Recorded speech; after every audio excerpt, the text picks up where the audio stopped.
Peter, very good to see you. Welcome back, everyone. Today we are talking about how to have a conversation about money and financial values with your kids. I know you have 3 tips. So, of course, teaching kids about money and financial values isn't just about preparing them for financial success. It's about teaching them responsible decision making, boosting their confidence and independence, and reducing their vulnerability to scams and manipulation. So, these are all really important life skills. And by and large, it seems like they're not learning this in schools, but not necessarily the case for you, Peter. Well, in North Carolina now, it's actually a requirement to have at least one financial literacy course before you graduate high That's school, which was great. refreshing to hear. And it's one of the courses that we help to sponsor in a couple of the local area high schools here. So it was nice to learn that was something that they were incorporating on a much larger scale than we could possibly take part in. But I have gone into the high schools on a number of occasions and taught a day or two of this class and some of the basics to the high schoolers, which, by the way, I went to the PTSA meeting and shared with parents some of those tips, and they were taking notes on things as simple as learn to sign your name, right? Learn your social security number. Mhm. So when we talk about basics, it could be anything from just learning the value of money and how to count, all the way up until, adult children are still in many cases these days financially dependent on their parents. And if we had these kind of conversations at an earlier age, perhaps we could prevent some of that, or at least give them some motivation to understand the value of money and what we're providing for them very early on and all through life. Right. All right, so let's walk through those tips now. Your first tip is to tailor your approach to their age and understanding. So let's walk through children versus tweens and then to teens, please. Yeah, absolutely. I mean, for children, it could be just the conversation about money. And again, as simple as counting and where possible. I know that we rely a lot on technology and digital currencies through the form of credit cards these days, and there's not as many cash transactions. But where you have that opportunity that there is a cash transaction, let them handle that transaction so they see the money going in, they know how much the item costs, they see it total up, they get the change. Those kind of just basic principles can then cascade into conversations about saving and about taxes and things like that. So give them an allowance so that they can make some of their own purchases, maybe something that is a little bit more advanced for the kids. And as we get into those tween and teen years, maybe they are working for some income, maybe they've got their first job. It could advance to the conversations about the importance of opening up a Roth IRA and about the difference between saving and investing, and what is a bank for versus what is a retirement account for. And certainly a conversation about debt is important as well, trying to make sure that they understand that debt is an obligation that you are going to have to pay sooner or later. And if you choose later, it's going to be a much higher amount. So where possible, instead of we've got the ability to put almost anything on debt and credit these days. Instead of doing that, maybe working and saving and having some delayed satisfaction and gratification by purchasing that item a little bit after the fact when you can afford it, rather than Mhm. putting it on debt now. And a great conversation for the young ones when they want that little item, that something. Sure, I can buy it for you now in the store and you'll have to pay me when you get home. And when they get home, it's a few dollars more than what it costs in the store. Well, why is it that much? It was only this much in the store. Well, that's because you borrowed the money from me and I'm charging you a premium for it, an interest rate for it. Ooh. So those kind of conversations should happen much, much sooner and much, much more often than they do. You mentioned, maybe saving up for a big purchase, have this kind of vision board or goal, something you maybe really want a nice bike.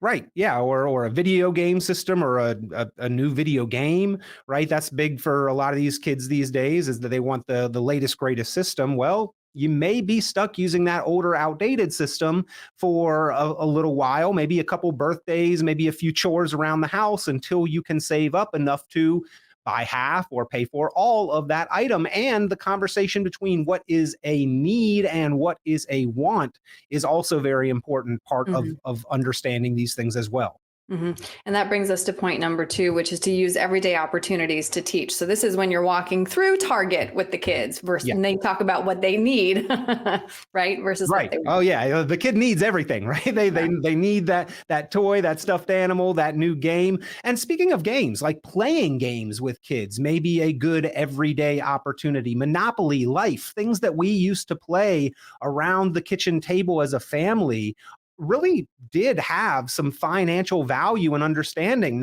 Nobody loved when you had to pay taxes in Monopoly, or when you had to mortgage properties or go bankrupt in Monopoly, right? I mean, I've seen videos of family fights where kids flip over the board, but that frustration factor, learning that as part of the game, might help them avoid that kind of frustration in real life later on. You got to teach these kind of values, and eventually remember, we are going to pass on, and there will be some legacy left, and that can be positive or negative. And it's not just the value, it's the values that we pass on to the next generation. That does not start when we pass assets and pass on. That starts when we have these conversations during life, and is very important to start as early and often as possible. And then last, of course, lead by example. Yeah, and my son is super concerned with with debt, and it may be part of the conversations that he hears around me It may about. be. It may be the kind of Dave Ramsey-esque model of living a debt-free life, and he has really taken that to heart. And he's constantly asking me, "Do we have a mortgage? How much do we have on the mortgage? Do we have any other debts?" But those are conversations that he hears, and I also know that when I talk to people, they tend to really hold to those examples that they had when they were young, and they can go one of two ways with it. Either they want to follow in the footsteps of good examples, or they may have had bad examples and promised themselves at some point in time that they will never be in that kind of situation. So just try to be that good example for your children, for your grandchildren, and where possible, teach them the value of money, teach them the necessity of understanding money, teach them not to just rely on technology. I was actually speaking at a fraternity recently, and I said, I know we all do digital banking, but do you think that if your credit card company or your bank made an error that was not in your favor, that they would come back and say, oops, my bad, let's correct that?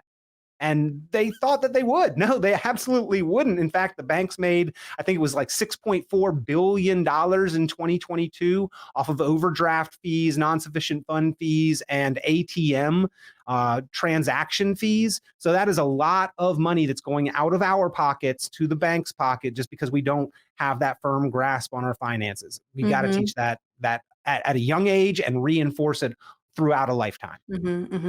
And just to kind of tie a bow on all this, I think some families, Peter, maybe are uncomfortable talking about money, but these are good examples, like entry-level conversations where we don't have to talk about salaries or things that some people feel uncomfortable talking about. Indeed, it is a difficult conversation, and people are close to the vest with their finances. But you don't have to divulge every penny that you have and where you have it to have basic conversations about money, about finances, about your hopes and dreams and goals, and what you've done to work to achieve them throughout your lifetime, and maybe what you envision for the future, and what you're doing now to make that happen, and how you've handled certain things. I do have a will and my legal documents in place, and amongst the family, this is why I have trusted this person to handle these things, or at least this is the person, and make those wishes and desires known and documented. Of course, I meet with a lot of people,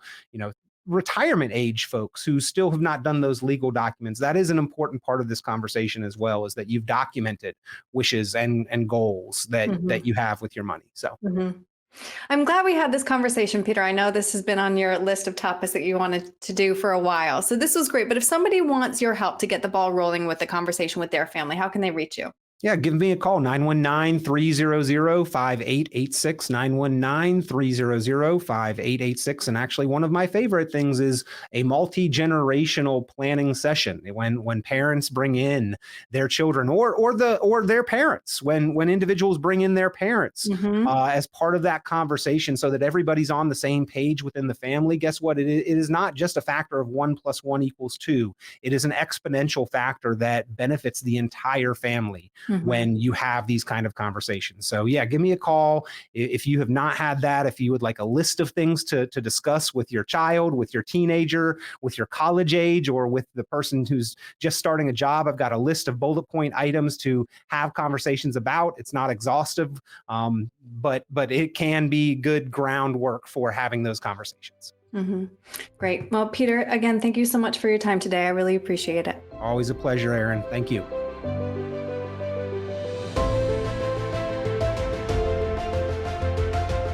Hey everyone, Peter Richon here. Hope you enjoy the content. As always, make sure that you like, subscribe, share the videos with others that may find this information helpful. And as always, you're welcome to be in touch or to submit questions or comments. You can comment below the video anything that you'd like to see or hear shared on our YouTube channel and in future videos. If you got a topic that you've been thinking about or is of concern for you financially, be sure to let us know. We'd love to help you by discussing it on the channel. So appreciate the continued views and the likes and the subscribes, the shares, the comments, always helpful. We look forward to getting you the information that you need.